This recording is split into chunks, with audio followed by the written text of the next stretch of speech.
This is the Eddie and Scott Capps Welcome Center.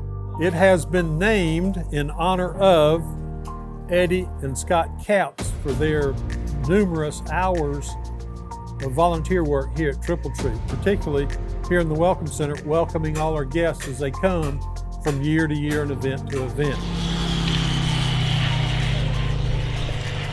Brother Scott and I started this idea of the Welcome Center.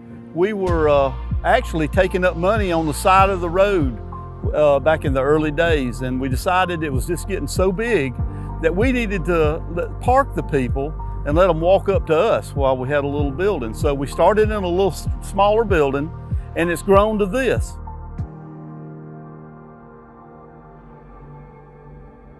It's quite an honor. I was so surprised. I'd never thought about having the building named after us.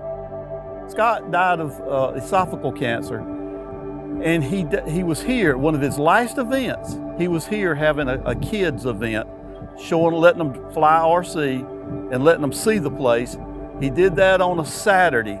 That night, he got so sick we had to take him to the hospital, and then Monday, we found out he had cancer. He lived 3 weeks more. Me and my brother, we were more than brothers. We were just best friends.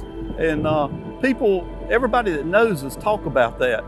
We were actually closer than brothers, if you could imagine that. And to have his name beside mine up there is such an honor.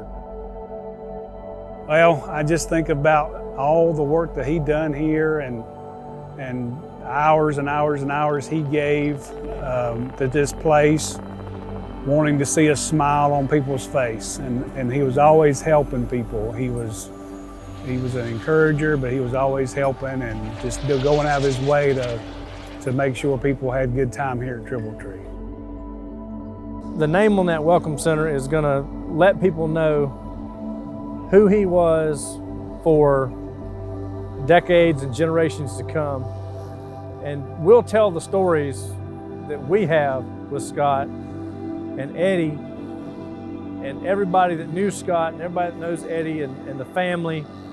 And they're part of Triple Tree, and that'll always be told. I'm the kind of person, I don't have that many real close friends. I could number them on 2 hands, probably. But Scotty was in that group, probably in the top 5 of my very best friends. Scott was the most wonderful person that I've ever known. He was a good person for one, but he liked people to have a good time here at Triple Tree. He wanted people to come to Triple Tree and enjoy themselves and have fun. So we always joked, we always had a good time. There's not one particular memory that I could tell you that's my favorite or something that stood out to me, because everything stood out.